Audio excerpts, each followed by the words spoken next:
सर्व दत्त परिवारास साष्टांग प्रणिपात. शुभ प्रभात. दत्त माझा मी दत्ताचा. रचना श्री गुरुदत्त चरणी अर्पण. तत्पूर्वी चॅनल आवडल्यास लाईक, शेअर आणि सबस्क्राईब जरूर करावे. माऊलींनो, आपण पाहणार आहोत श्रीकृष्ण भाग 44. मागच्या भागामध्ये आपण पाहिले की नंद महाराजांना देवेंद्राची पूजा करायची होती, परंतु भगवान श्रीकृष्णांनी त्यांना देवेंद्राची पूजा करण्याची काही एक आवश्यकता नाहीये हे कशा प्रकारे समजावून सांगितले. आणि गोवर्धनाची आणि ब्राह्मणांची पूजा करण्यासाठी त्यांनी सर्व वृंदावनवासियांना आणि नंद महाराजांना कशा प्रकारे तयार केले हे आपण मागच्या भागात पाहिले. अखेर हो नाही करता करता नंद महाराज आपल्या सुपुत्राच्या म्हणण्याला काही नकार देऊ शकले नाहीत आणि या सर्व परिस्थितीनंतर ते सौम्य झाले. तेव्हा सर्वजण वृंदावनवासी भगवान श्रीकृष्णांना विचारू लागले की अरे श्यामसुंदरा, तुझ्या इच्छेने हा जो काही आपल्याला यज्ञ करायचा आहे, हा यज्ञ आपण कसा संपन्न करावा हे तरी सांगशील का? तेव्हा या सर्व वृंदावनवासियांना मार्गदर्शन करण्यासाठी श्रीकृष्ण म्हणाले की हे बघा, आपण या यज्ञाकरता जे काही धान्य आणले आहे किंवा जे काही तूप आणले आहे, जे काही खाण्याच्या ह्या जे काही विशिष्ट गोष्टी आणलेल्या आहेत, त्यापासून आपण वेगवेगळ्या प्रकारची स्वादिष्ट व्यंजने तयार करा.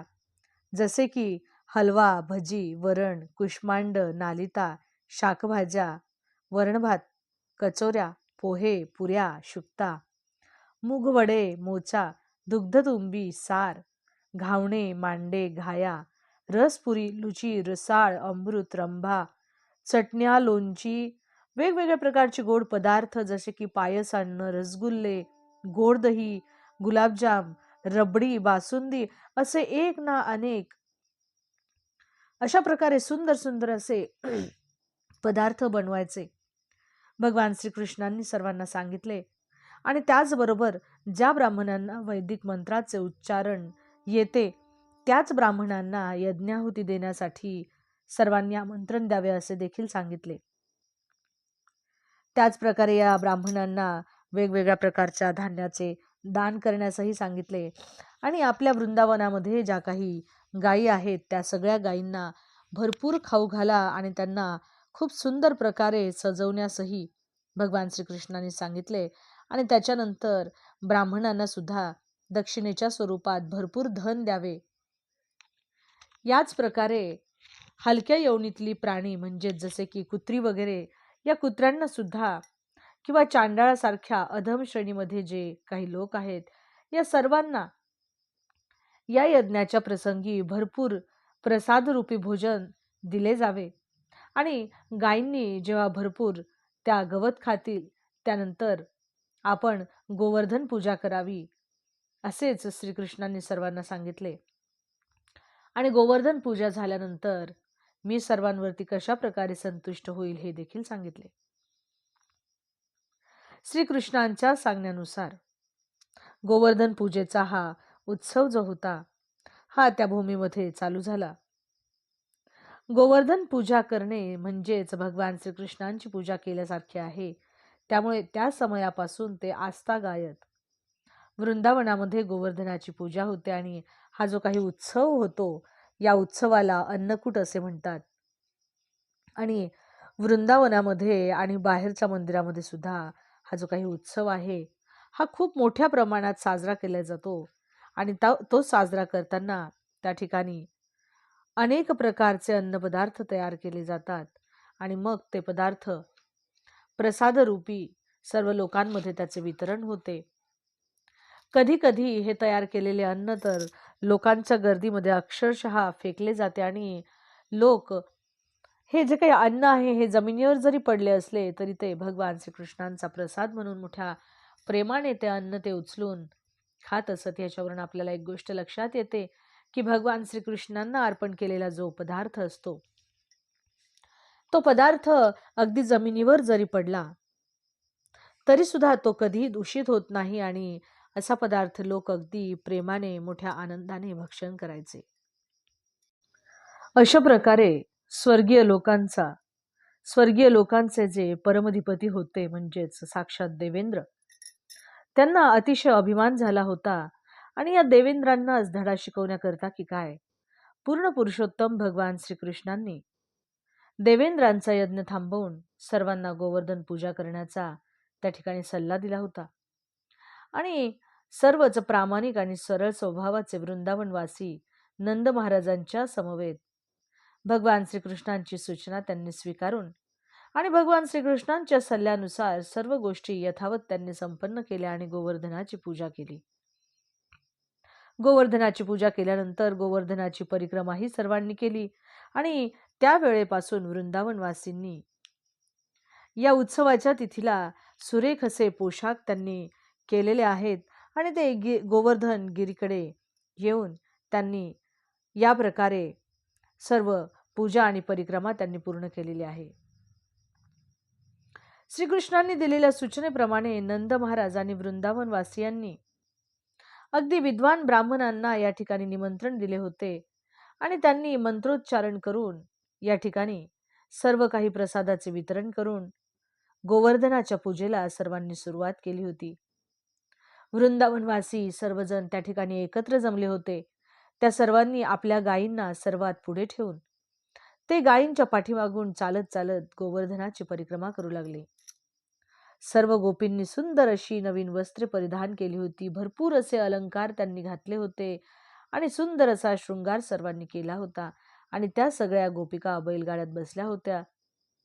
श्रीकृष्णांच्या लीलांची सर्वजण अनेक मधुर गीते गात होते. त्या ठिकाणी जे ब्राह्मण पुरोहित उपस्थित होते त्या ब्राह्मण पुरोहितांनी सर्व गोपांना आणि त्यांच्या पत्न्यांना या ठिकाणी अनेक शुभ आशीर्वाद दिले. अशा प्रकारे या ठिकाणी सर्व गोष्टी पूर्ण झाल्यानंतर भगवान श्रीकृष्णांनी एक विशाल काय असे दिव्य स्वरूप त्या ठिकाणी धारण केले आणि स्वतःच आपण गोवर्धन पर्वत आहोत असे त्या ठिकाणी सर्व वासियांना श्रीकृष्णांनी जाहीर करून सांगितले.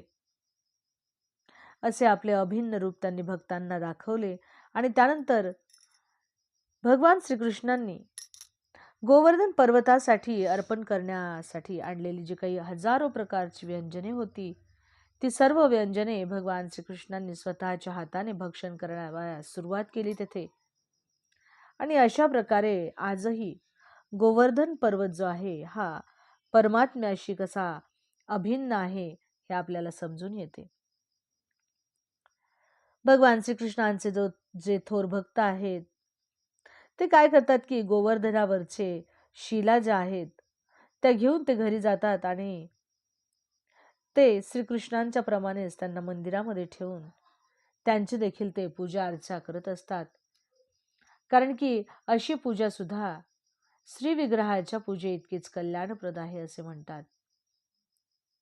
स्वतःच्या हाताने भक्षण करणारा, स्वतःच्या हाताने भोग भक्षण करणारे आपले भगवान श्रीकृष्ण, श्री विग्रह हा त्यांचाच भिन्न स्वयंरूप आहे. भगवान श्रीकृष्णांनी इतर सर्व जे काही वृंदावनवासी होते त्यांच्या सहित त्या विशाल श्री विग्रहाला आणि गोवर्धन पर्वताला साष्टांग प्रणिपात केला आणि भगवान श्रीकृष्ण त्यावेळेला सर्वांना संबोधन करत म्हणाले की हे वृंदावनवासी जन हो, मी जे काही हे गोवर्धन गिरीचे विशाल रूप धारण केले आणि आपली भेट स्वीकारून आपल्यावरती मी किती कृपा दर्शवली आहे. यानंतर श्रीकृष्ण म्हणाले की जो कोणी यापुढे मी दाखवून दिलेल्या पद्धतीप्रमाणे या गोवर्धन पर्वताची पूजा करेल त्याची मी जो या गोवर्धन पर्वताची पूजा संपन्न करेल तो नेहमीच सुखी होईल, परंतु जे कोणी या पूजेची उपेक्षा करतील ते कधीही सुखी होणार नाहीत. अशा प्रकारे या गोवर्धन पर्वतावर अनेक सर्प आहेत आणि भगवान श्रीकृष्णांनी सांगितले की जे कोणी या पूजेची उपेक्षा करतील त्यांना हे सर्प दंश करतील आणि त्यांचा तात्काळ मृत्यू होईल. त्यामुळे स्वतःचे आणि आपले जे काही गोधन आहे त्या गोधनाचे कल्याण इच्छिणारे जे कोणी वृंदावनवासी आहे त्यांनी मी सांगितल्याप्रमाणे या गोवर्धनाची पूजा करावी असे भगवान श्रीकृष्णांनी सर्वांना सांगितले. आणि भगवान श्रीकृष्णांच्या आदेशाचे पालन करत सर्व वृंदावनवासी आपापल्या स्थानी परत गेले. अवधूत चिंतन श्री गुरुदेव दत्त. दिगंबरा दिगंबरा श्रीपाद वल्लभ दिगंबरा. जय श्री कृष्ण.